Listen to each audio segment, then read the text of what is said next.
क्या आपको भी बर्थ सर्टिफिकेट यानी जन्म प्रमाण पत्र बनवाना है और उम्र हो चुकी है 50 या 60 साल? लगता है ना कि अब तो ये नामुमकिन है। द लीगल सफर में आपका स्वागत है।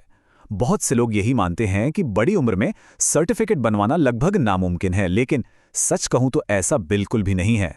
तो सबसे बड़ा सवाल यही उठता है, क्या वाकई में 50 या 60 साल की उम्र में कोई अपना जन्म प्रमाण पत्र बनवा सकता है? ये एक ऐसी उलझन है जिसमें बहुत से लोग फंसे हुए हैं, और आज हम इसी पूरी प्रक्रिया को आपके लिए एकदम आसान बनाने वाले हैं। और इसका जवाब है एक बड़ा सा हाँ, बिल्कुल बन सकता है। सरकार ने 2025-26 के लिए सिविल रजिस्ट्रेशन सिस्टम यानी सीआरएस पोर्टल को अपडेट कर दिया है, जिसकी वजह से ये प्रक्रिया अब हर किसी के लिए संभव हो गई है, फिर चाहे उनकी उम्र कुछ भी क्यों ना हो। आज हम आपको स्टेप बाय स्टेप सब कुछ समझाएंगे, लेकिन हाँ, एक बात जरूर याद रखिएगा, आधी अधूरी जानकारी बहुत नुकसान कर सकती है, इसलिए इस पूरी गाइड को ध्यान से देखिए। तो ठीक है, चलिए शुरू करते हैं। सबसे पहला और सबसे जरूरी कदम है सही सरकारी वेबसाइट तक पहुंचना, क्योंकि आप जानते हैं इंटरनेट पर कई गलत लिंक्स और मिलती जुलती वेबसाइट्स हो सकती हैं। देखिए, सबसे आसान तरीका है कि आप अपने वेब ब्राउज़र में सीधे crs.org.gov.in टाइप करें या फिर गूगल पर सिविल रजिस्ट्रेशन सिस्टम सर्च कर लें। बस ये ध्यान रखें कि आप उसी वेबसाइट पर जाएं जिसके आखिर में .gov.in लिखा हो। होम पेज पर ही आपको जनरल पब्लिक साइनअप का एक ऑप्शन दिखेगा। उस पर क्लिक करके अपना नाम, मोबाइल नंबर और ईमेल जैसी बेसिक जानकारी भरें और अपना अकाउंट बना लें। इसके बाद आप अपनी यूज़र आईडी और पासवर्ड से आसानी से लॉगिन कर सकते। अच्छा, अब जब आपने लॉगिन कर लिया है तो हम इस प्रक्रिया के सबसे महत्वपूर्ण हिस्से पर आते हैं। एक ऐसी बात जिसे अक्सर लोग नहीं बताते।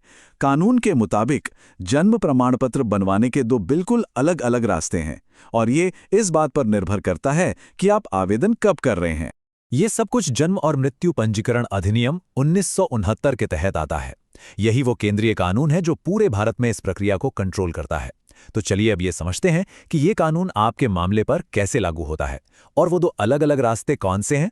प्रक्रिया में सबसे बड़ा अंतर यहीं आता है। देखिए, अगर किसी बच्चे के जन्म के 21 दिनों के अंदर ही रजिस्ट्रेशन किया जा रहा है तो प्रक्रिया बहुत सीधी है। आप इसी पोर्टल पर सीधा फॉर्म भर सकते हैं, अस्पताल से मिली रिपोर्ट अपलोड कर सकते हैं और इसकी कोई फीस भी नहीं लगती। लेकिन अगर जन्म को 1 साल से ज़्यादा हो गया है, यानी 20, 30 या 60 साल की उम्र में आवेदन हो रहा है, तो इसे विलंबित पंजीकरण या डिलेड रजिस्ट्रेशन कहते हैं। इसके लिए आपको पहले कोर्ट या मजिस्ट्रेट से एक आदेश लेना पड़ता है। तो ये प्रथम श्रेणी मजिस्ट्रेट का आदेश क्या चीज़ है? असल में जब इतनी देर हो जाती है तो सरकार को एक कानूनी पुष्टि चाहिए होती है। ये आदेश आपके स्थानीय जिला मजिस्ट्रेट यानी डीएम या सब डिविजनल मजिस्ट्रेट यानी एसडीएम के ऑफिस से मिलता है। ये इस बात का पक्का सबूत है कि आपके जन्म की तारीख और जगह की न्यायिक जांच हो चुकी है, जिसके बाद ही रजिस्ट्रार आपका नाम दर्ज कर सकता है। तो याद रखिए, बड़ी उम्र के आवेदकों के लिए ये सबसे ज़रूरी कदम है। ठीक है, तो अब ऑनलाइन आवेदन शुरू करने से पहले ये पक्का कर लें कि आपके पास सारे ज़रूरी कागजात पहले से तैयार हैं। इससे प्रक्रिया बहुत ही स्मूथ हो जाएगी। सामान्य रजिस्ट्रेशन के लिए, मतलब जो 21 दिनों के अंदर होता है, आपको बस बच्चे की जन्म रिपोर्ट, माता पिता के आधार कार्ड और पते का कोई एक प्रमाण चाहिए होगा। लेकिन अगर आपका मामला विलंबित पंजीकरण का है तो आपको कुछ एक्स्ट्रा दस्तावेज चाहिए होंगे।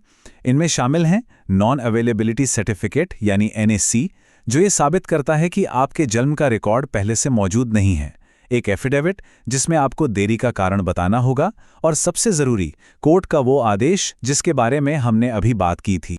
तो इस पूरी जानकारी का सार क्या है? इसका निचोड़ ये है कि अगर आप सही प्रक्रिया को समझते हैं तो ये काम बिल्कुल भी मुश्किल नहीं है जैसा कि लगता है। इसीलिए कहा जाता है, आधी अधूरी जानकारी हानिकारक हो सकती है। सबसे जरूरी काम यही है कि आप सबसे पहले ये पहचानें कि आपका मामला नए जन्म के पंजीकरण का है या विलंबित पंजीकरण का। अगर आपने सही रास्ता चुन लिया तो आप बिना किसी परेशानी के ये प्रक्रिया पूरी कर लेंगे। संक्षेप में कहूं तो बस अपना रास्ता पहचानिए कि आप 21 दिनों के अंदर आवेदन कर रहे हैं या सालों बाद। एक बार ये बात साफ हो जाए तो आगे का सफर अपने आप आसान हो जाता है। तो हम आपको इस सवाल के साथ छोड़े जा रहे हैं, ऐसी और कौन सी सरकारी प्रक्रिया है जो आपको बहुत जटिल लगती है और जिसके लिए आप इसी तरह का एक स्पष्ट मार्गदर्शन चाहते हैं? और हाँ, अगर आप चाहते हैं कि हम बड़ी उम्र के लोगों के लिए इस लेट एंट्री प्रक्रिया पर एक अलग से डिटेल्ड वीडियो बनाएं, तो नीचे कमेंट्स में लेट एंट्री ज़रूर लिखिएगा। अगर ये जानकारी आपको उपयोगी लगी हो तो इसे लाइक करें और उन लोगों के साथ ज़रूर शेयर करें जिन्हें इसकी ज़रूरत है। द लीगल सफार को सब्सक्राइब करने के लिए आपका बहुत बहुत